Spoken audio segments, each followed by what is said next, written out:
आज की कहानी का नाम है पछतावा। आइए सुनते हैं। इनका बहुत ख्याल रखिएगा। इनकी हालत ठीक नहीं है और हाँ, समय पे दवा ज़रूर दे दीजिएगा।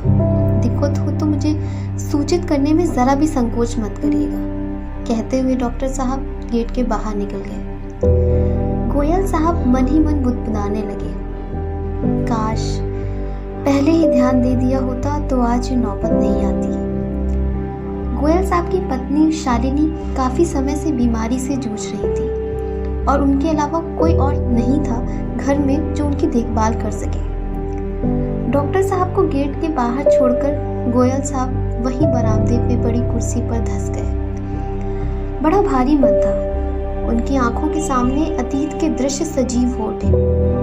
बीते दिनों की याद सताने लगी। वह भी क्या करते, दिन भर की नौकरी चाकरी और मशक्कत के बाद दिल दिमाग परेशान हो जाता था और सुबह से कब शाम हो जाती पता ही नहीं चलता। इसी में शादी के 50 वर्ष बीत गए। कभी मौका ही नहीं मिला जो कुछ कहते सुनते।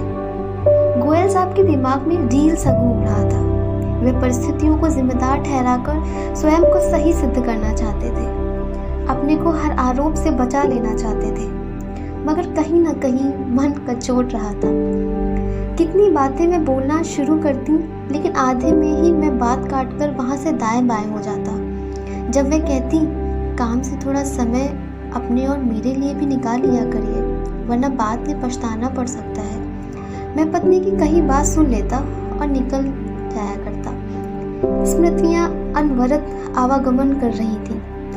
अब रिटायरमेंट के बाद जब वक्त मिलने लगा तब पत्नी डिमेंशिया का शिकार हो चुकी है। अब बोलने को बहुत कुछ है पर सुनने वाला कोई नहीं। ठंडी सांस भरते हुए गोयल साहब बुदबुदाए, हे प्रभु, अब जीवन में पसरा है सन्नाटा और शेष रह गया है पछतावा।